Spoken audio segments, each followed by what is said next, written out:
Assalamualaikum warahmatullahi wabarakatuh. Selamat datang kembali di Drupadi Horor. Sebelum kamu mendengarkan, jangan lupa subscribe dan nyalakan loncengnya agar kamu dapat notifikasi dari video terbaru selanjutnya. Selamat mendengarkan.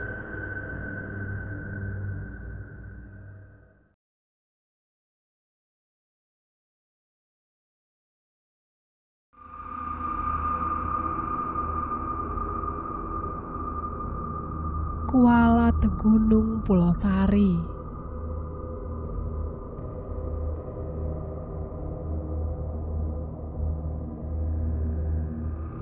Bagian 11. Mencari jalan pulang. Kupejamkan mata karena tidak sanggup melihat eksekusi terhadap diriku sendiri. Tapi setelah beberapa saat aku tidak merasakan apapun pada leherku, lalu tubuhku jatuh berdebam, kulihat Pak Jaro dan dua anak buahnya berlutut di hadapanku. "Ampun, Nyai," gumam Pak Jaro. Aku membalikkan badan. Ada seorang wanita yang berpakaian seperti putri kerajaan di belakangku. Wanita itu yang sempat aku serang beberapa hari lalu. Dia tersenyum anggun ke arahku. Berbeda dengan Pak Jaro dan anak buahnya yang ketakutan, aku sama sekali tidak takut pada wanita itu. Malah, aku menyimpan dendam atas kematian teman-temanku. "Ulah dipaehan," kata wanita itu. "Jangan dibunuh." Kenapa wanita itu malah menolongku? "Sumuhun, Nyai," timpal Pak Jaro. Wanita itu lalu menghilang. Pak Jaro dan kedua anak buahnya lari terbirit-birit meninggalkanku yang masih dalam keadaan diikat.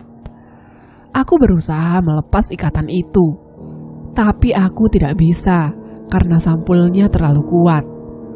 Ku dengar suara dengkur babi dari balik semak-semak yang semakin membuatku takut. Ikatan tali itu mustahil bisa kulepas sendiri. Harus ada orang yang menolongku. 2 hari aku terkapar dengan keadaan kaki dan tangan diikat. Aku kelelahan. Tenggorokanku sudah tidak kuat lagi untuk berteriak meminta tolong. Tempat itu sepertinya jarang didatangi manusia. Hanya ada kawanan monyet yang memperhatikanku dari dahan pepohonan. Tiba-tiba, seekor monyet melemparku dengan pisang. Aku melihat ke arah monyet itu. Ia bersama koloninya sedang asik makan di atas dahan pohon. Aku meringsut mendekati pisang yang dilemparkan monyet tadi. Setelah berhasil meraih pisang itu, kumakan dengan lahap beserta kulitnya. Koloni monyet itu sepertinya senang melihatku makan. Mereka berlompat-lompat sambil berteriak ke arahku. Setelah itu, mereka kembali melempariku dengan pisang. Perutku sampai kenyang memakan pisang-pisang itu. Tak lama berselang, terdengar suara dari semak-semak. Aku waspada, takutnya itu binatang buas di sekitar sini. Aku tidak tahu, mungkin saja di gunung ini masih ada macan atau beruang. Aku beringsut menjauh dari semak itu. "Hai!"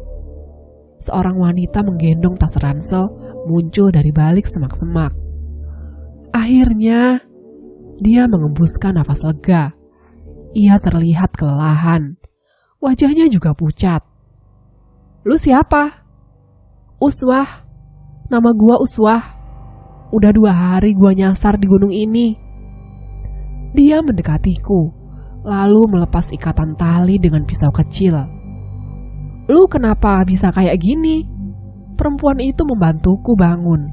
Kedua kakiku ringkih. Dia harus menopang tubuhku. Ceritanya panjang. Jujur saja, aku merasa lega bertemu dengan sesama pendaki di tempat seperti ini. "Gunung ini udah gak aman," katanya. Lanjutnya, "Semua teman gua mati. Hanya gua yang tersisa." "Sama," jawabku singkat. "Gila, Temen-temen lu juga mati? Ia terkejut. Iya, ada satu yang katanya masih hidup, tapi ia terjebak di alam jin. Oh ya, nama gua Ori. Terjebak? Iya, dinikahi genderuwo. Uswah bergidik ngeri saat aku menceritakan yang dialami Mira. Aku mendongak ke langit. Ocos, bola api sialan itu kini tidak lagi mengikutiku. Uswah mengeluarkan HP-nya dari dalam tas. Ia mengarahkan HP itu ke segala arah untuk mencari sinyal. Tetap gak ada sinyal. Lu bawa HP? Tanyanya. Hilang. Lagi pula HP gua udah lowbat dari pertama naik gunung. Uswah berdecak. Kita harus segera turun dari gunung ini. Ia memapahku. Lu lihat itu. Uswah menunjuk ke rerumputan. Ada kembang berwarna putih yang bertaburan di sana. Itu kembang melati. Gua ngikutin kembang itu dan ketemu sama lu di sini. Kita ikutin kembang itu aja. Siapa tahu itu jalan pulang. Aku mengerutkan dahi. Setelah banyak sekali kejadian aneh dan tragis yang kualami, kini aku tidak mau terlalu percaya pada hal-hal mistis seperti itu.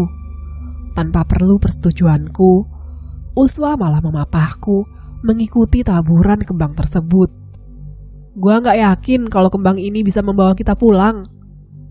Apa salahnya mencoba? Timpal Uswah. Sampai sore, kami tidak kunjung menemukan jalan setapak. Taburan kembang itu membawaku ke tempat yang tidak pernah kudatangi sebelumnya. Hutan ini berkabut dan membuat jangkauan penglihatanku terbatas. Uswah menyalakan senter. Ia mengarahkannya ke semak-semak untuk memastikan kalau kembang itu masih ada. Dia berhenti. Kulihat wajahnya terkejut. Kenapa? Tanyaku sambil menoleh ke arahnya. Cahaya senter itu ia geserkan beberapa meter ke depan, menembus kabut yang tebal. Tampaklah mayat-mayat manusia yang terkapar di hadapan kami. Itu mayat para pendaki. Mereka masih mengenakan jaket, tas ransel, dan sepatu gunung. Jangan disentuh, kataku saat Uswah mencoba memeriksa mayat itu. Kami melanjutkan perjalanan melangkahi mayat-mayat itu. Mereka mati dengan mengenaskan. Ada yang lehernya digorok, ada yang bola matanya hilang. Bahkan aku melihat kepala yang terpisah dari tubuhnya. Apakah benar perkataan Pak Jaro kalau para pendaki lain celaka karena ulah kelompokku? Entah kenapa aku merasa bersalah sekarang. Kabut semakin lama semakin menguar dan hilang. Kini tidak ada lagi mayat di hadapan kami. Selang beberapa saat terdengar suara gemuruh air dari kejauhan. Curug Putri. Itu pasti Curug Putri, kataku dengan penuh semangat. Uswah berbinar. Ia kembali memapahku mengikuti taburan kembang melati. Dan benar saja, itu adalah Curug Putri.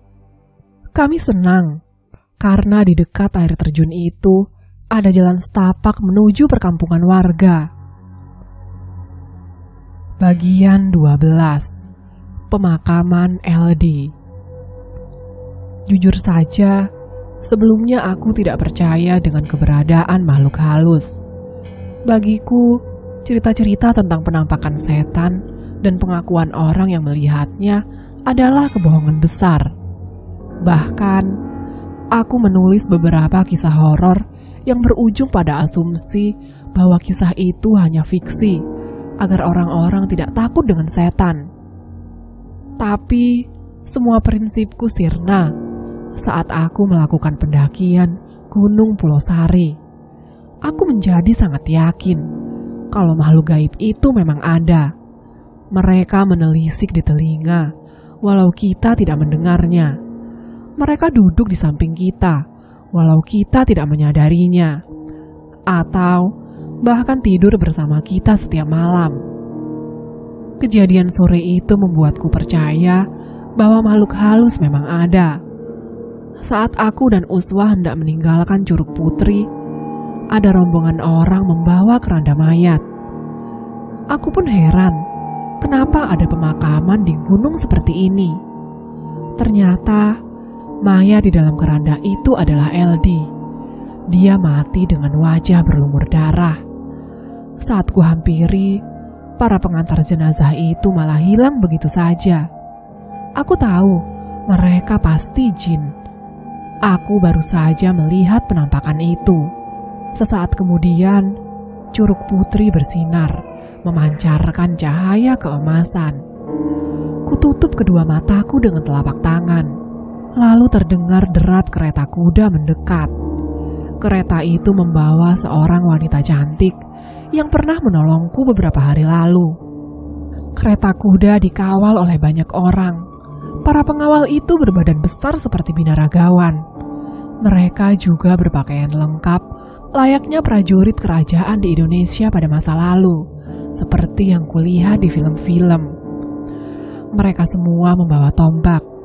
Aku dan Uswah panik melihat kejadian aneh itu. Saat kami akan kabur, jalan setapak itu hilang. Pintu kereta kuda terbuka, seolah mempersilahkan kami untuk masuk ke dalamnya. Aku menggelengkan kepala sambil menggenggam lengan Uswah agar dia tidak terpengaruh. Sayangnya, yang aku khawatirkan malah terjadi.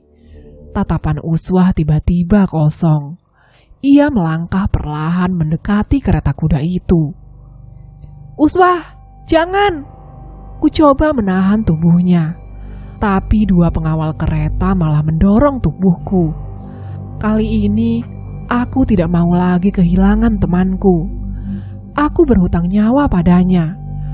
Aku harus menyelamatkannya. Setelah Uswah masuk, kereta kuda perlahan berjalan menuju kumparan cahaya. Aku mengikutinya dari belakang. Aku berteriak memanggil-manggil nama Uswah. Tidak terasa, aku sudah berada di perkampungan warga.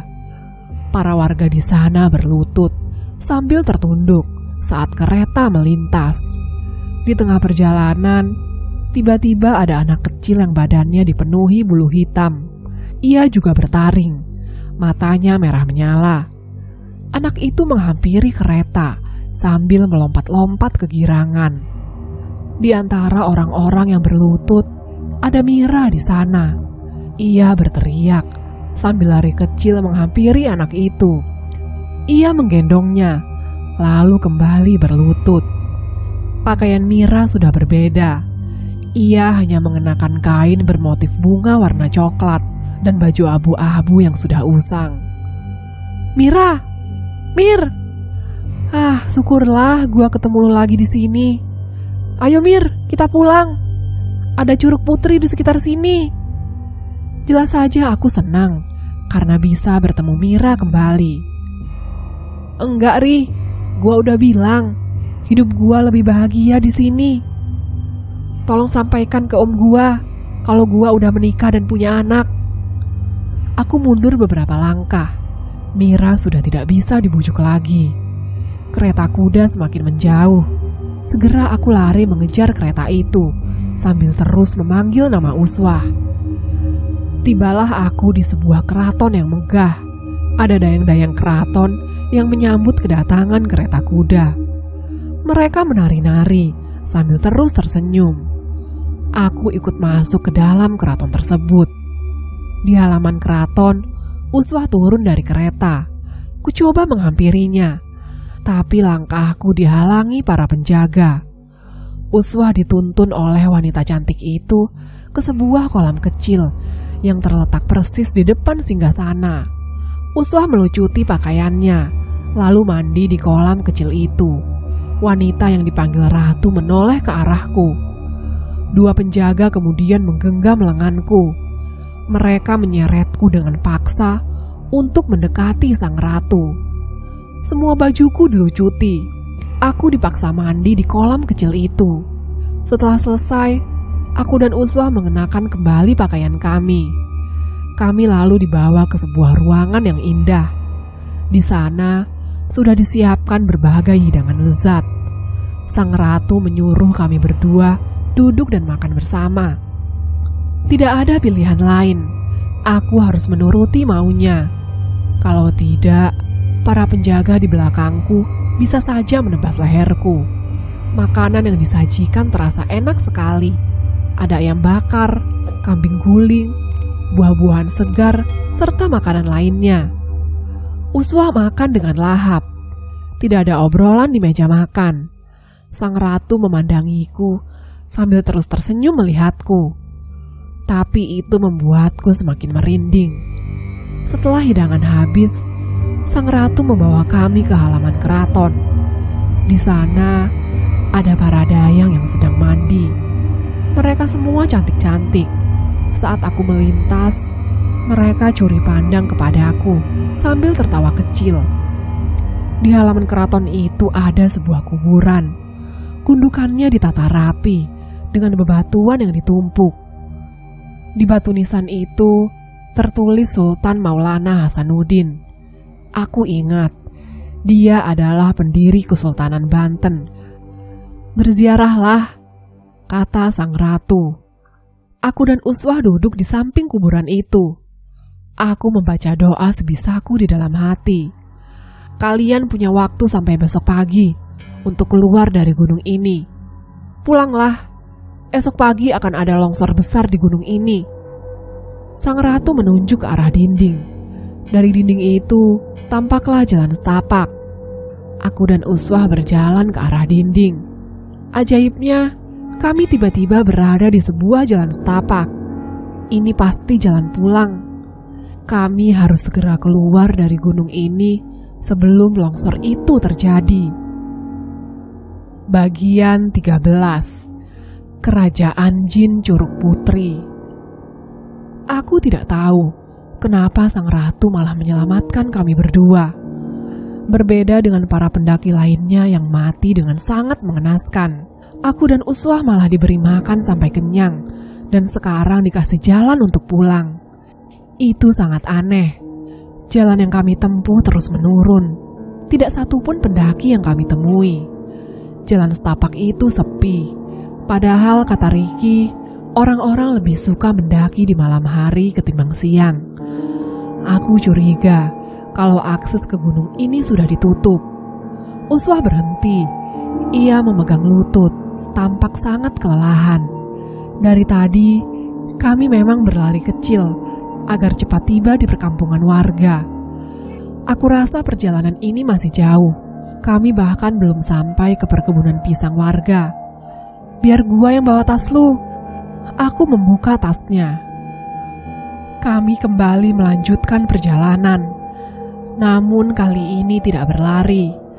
Aku kasihan pada Uswah yang seolah tidak sanggup lagi untuk jalan. Tidak lama berselang, akhirnya kami tiba di perkebunan warga. Kulihat banyak sekali kawanan babi yang menyerang kebun itu.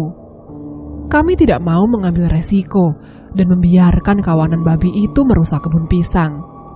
Semakin lama, akhirnya aku melihat gemerlap cahaya lampu dari rumah-rumah warga. Kami berdua sangat senang sampai meneteskan air mata. Aku tidak menyangka kalau aku bisa bertahan hidup selama berhari-hari di gunung ini. Sekitar jam 3 dini hari, kami akhirnya tiba di parkiran motor. Kudapati masih banyak motor yang terparkir di sana. Tapi anehnya, pos itu sepi. Tidak ada satu orang pun yang berjaga di sana. Segera aku keluarkan motorku dari parkiran, lalu pergi dari pos itu. Saat tiba di perbatasan kampung, kami dicegat oleh 3 orang lelaki berbadan kurus tinggi. Aku kira mereka sedang ronda, tapi ternyata bukan. Mereka sengaja menutup akses jalan itu. Kami disuruh turun dari motor. "Pendaki ya?" tanya salah satu dari mereka. "Iya pak, teman-teman kami tewas, hanya kami yang selamat," kataku dengan hati-hati. "Namamu tuh bagus?" tanyanya lagi. "Iya pak, saya tuh Bagus Asrori." "Dan kamu Ratu?" "Iya, saya Ratu Uswah Hasanah," jawab Uswah. Suaranya parau. Dia sudah sangat kelelahan. Mereka mengangguk-angguk. Aku tidak mengerti apa maksudnya. Boleh kami pergi, Pak? Tanyaku. Aku sudah tidak tega melihat Uswah yang semakin kelelahan. Tunggu dulu. Mari ikut kami. Lelaki yang mengenakan peci hitam menarik tanganku. Kemana, Pak? Menghadap tetua kampung ini. Untuk apa, Pak? Tanya Uswah. Kalian harus dibersihkan dulu sebelum pulang. Di gunung banyak dedemit. Kami hanya ingin membantu kalian. Lelaki itu memaksa. Kami tidak merasa perlu dibersihkan, Pak. Kami harus pulang sekarang. Aku merogoh kembali kunci motor. Kulihat salah satu dari mereka menyentuh golok yang diikatkan pada pinggang. Uswah berhus. Ia menyuruhku untuk menuruti saja kemauan mereka.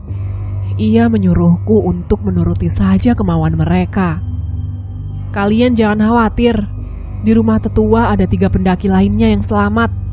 Kami tidak ada niatan jahat dan hanya mau membantu kalian, ujar lelaki itu. Lalu menyalakan rokok kreteknya. Kami dibawa ke sebuah rumah panggung. Di dalam rumah itu ada 3 orang pendaki yang kondisinya semrawut. Wajah mereka tampak sangat kelelahan. Jaketnya penuh noda lumpur. Mereka terdiri dari 2 orang perempuan dan 1 orang lelaki. Masih ada yang selamat. Silahkan, duduklah. Seorang kakek berbadan kurus kering dan rambutnya sudah putih semua menyambut kedatangan kami. Tidak ada kursi di ruang tamu. Kami duduk di atas tikar pandan. Seperti yang sudah kukatakan tadi, kalau kalian adalah orang-orang yang beruntung bisa selamat dari gunung itu. Aku mengerutkan dahi sambil menatap kakek itu.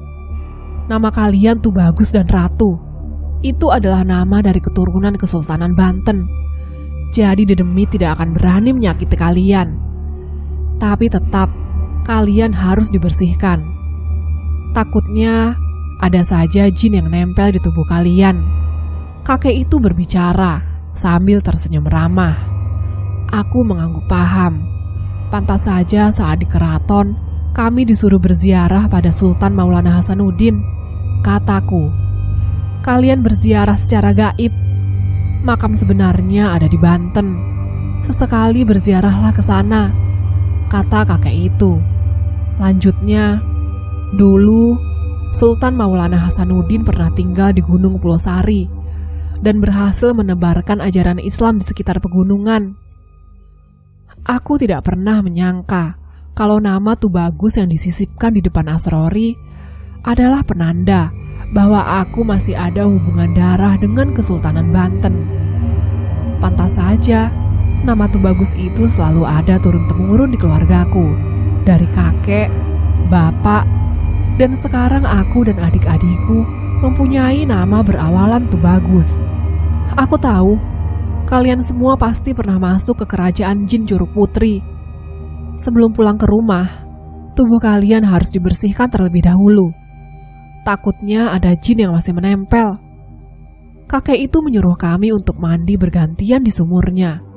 Sumur itu sudah ditaburi bermacam-macam kembang. Aku merasa sangat segar ketika air itu menyentuh tubuhku.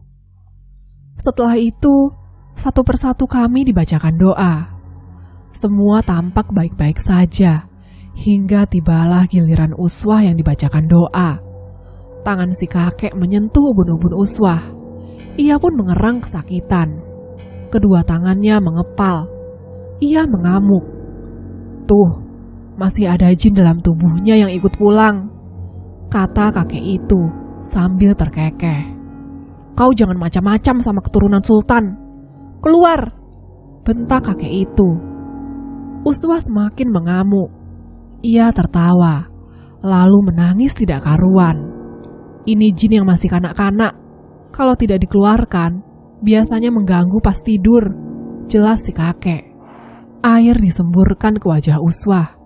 Ia pun lunglai, lalu pingsan. Bagian 14. Aku masih hidup. Sekitar jam 7 pagi, uswah siuman. Kami diperlakukan dengan sangat baik oleh warga kampung. Banyak dari mereka yang menjenguk dan memberi kami makanan. Bahkan, kami tidak diperbolehkan untuk mengendarai motor. Salah satu petugas desa mengantar kami ke rumah masing-masing. Sementara motorku diangkut pakai mobil pick-up. Di hari yang sama, Gunung Pulau Sari longsor. Pemerintah daerah kemudian menutup secara resmi jalur pendakian ke gunung itu. Om Bobi, yang tak lain adalah omnya Mira, sangat marah kepadaku. Bahkan, dia membawa perkara ini ke pengadilan. Ia menganggapku lalai menjaga Mira. Untung saja aku bebas dari tuntutan, karena aku termasuk korban yang ikut hilang dalam pendakian.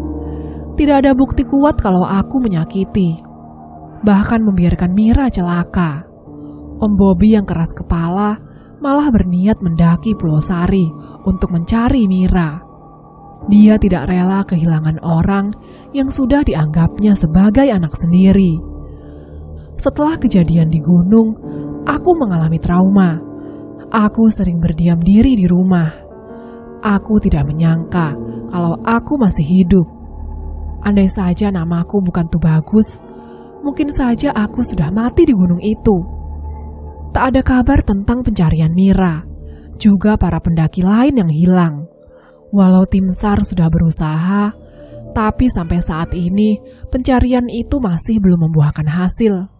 Aku tahu kalau Mira memang masih hidup di sana.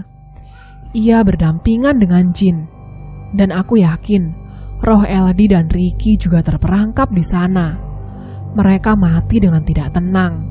Aku tidak menyangka sebuah kecerobohan kecil bisa berakibat sangat fatal. Walau aku sudah berhasil keluar dari gunung itu, tapi mimpi buruk tentang gunung itu kerap kali menghampiriku. Dalam mimpi, aku pernah bertemu dengan Mira. Dia terlihat sangat bahagia dan sudah punya 50 anak. Aku selalu membujuknya untuk pulang, tapi dia tetap tidak mau. Dalam mimpi juga, aku pernah bertemu dengan Eldi. Ia menjadi budak para jin gunung. Aku melihatnya sedang bekerja memecah bebatuan besar menggunakan palu besar. Kalau dia lelah dan berhenti, maka sosok makhluk dengan lidah yang menjulur ke tanah akan mencambuk punggung Eldi. Aku menangis melihatnya seperti itu. Aku juga bertemu dengan Ricky dalam mimpi. Yang terjadi dengannya sangat berbeda. Kulihat rohnya sepanjang hari dan malam selalu duduk di bawah pohon besar.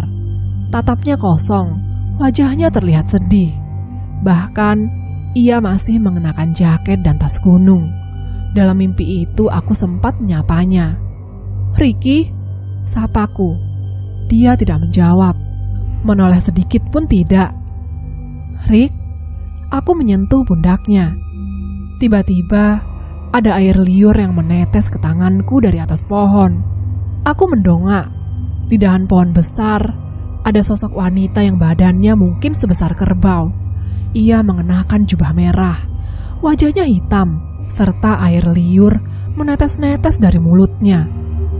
Sosok wanita itu lalu menjulurkan rambutnya yang panjang. Ia melilit leher Ricky dengan rambut itu, kemudian mengangkatnya ke atas pohon.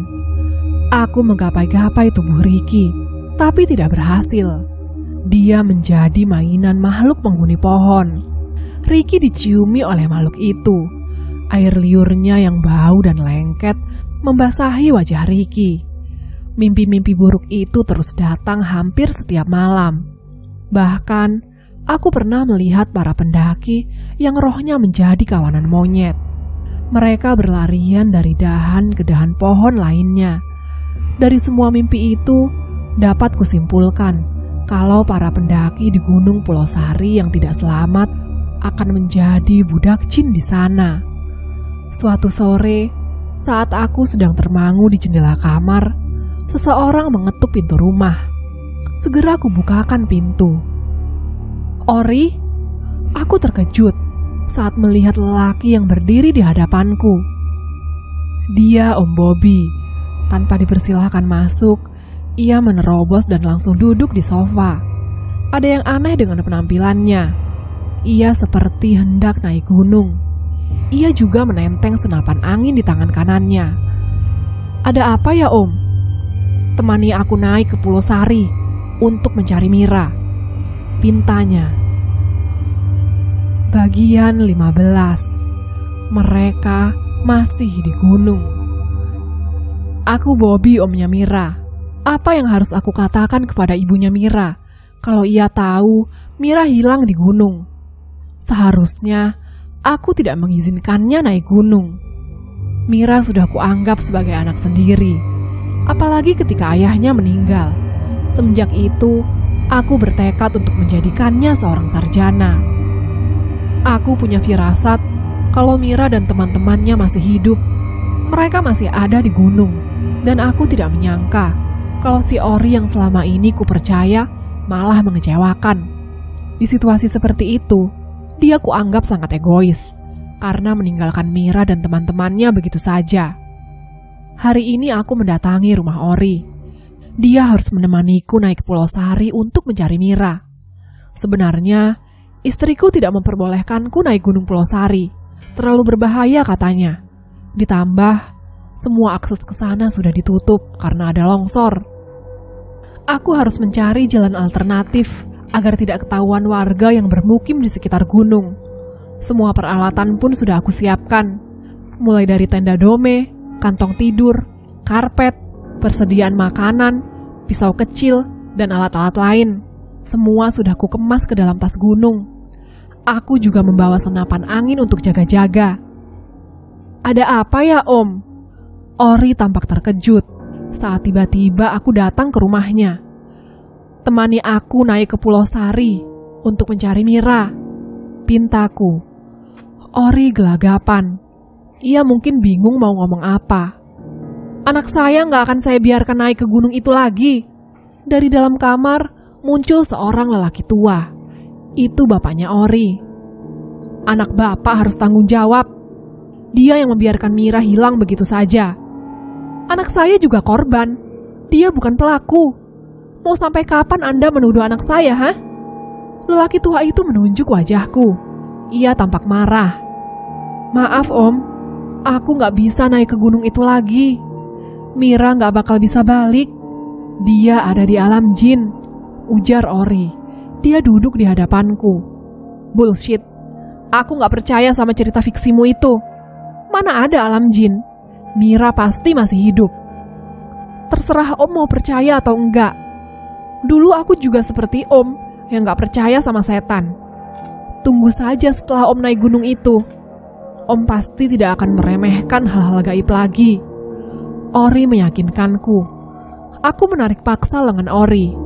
Aku memaksanya menemaniku ke Pulau Sari. Bapaknya marah.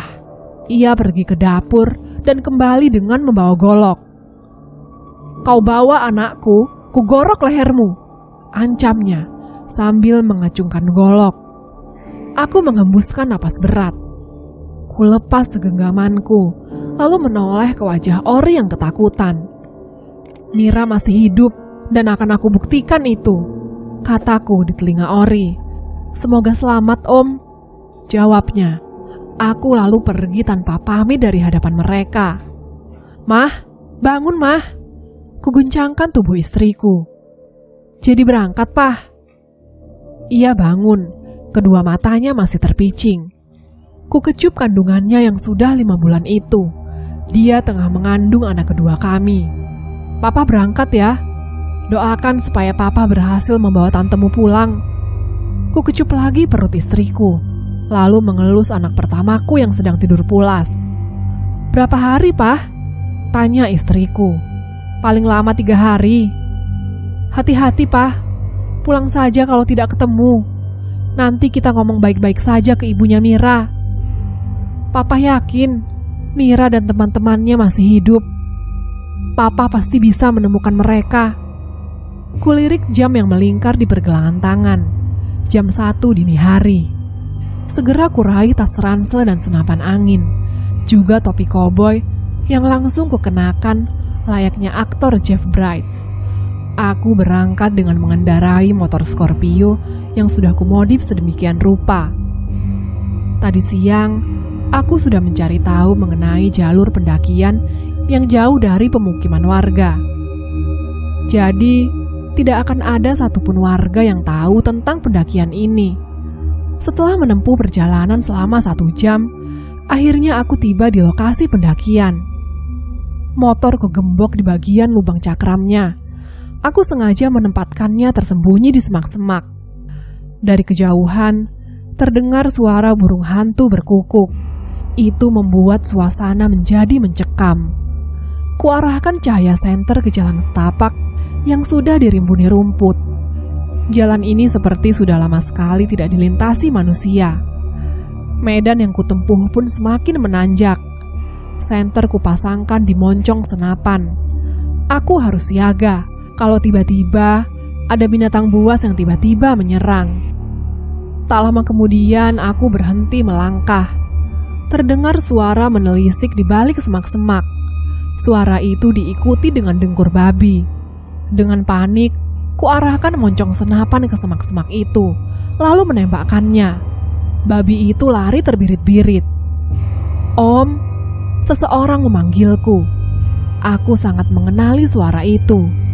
Ya, itu suara Mira. Suaranya menggema di langit. "Mira? Mira!" Aku mendongak sambil memanggil namanya.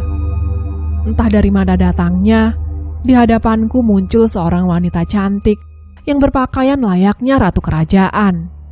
Dia tersenyum mengerikan ke arahku. Kulihat kakinya tidak menapak tanah. Ia melayang dan perlahan mendekat ke arahku, mematung. Beberapa kali kutembakkan senapan anginku ke arah wanita itu, tapi tidak mempan. Dia terus mendekat ke arahku. Aku semakin terdesak.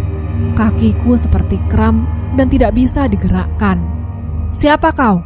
tanyaku parau, sebelum suaraku tercekat di pangkal tenggorokan.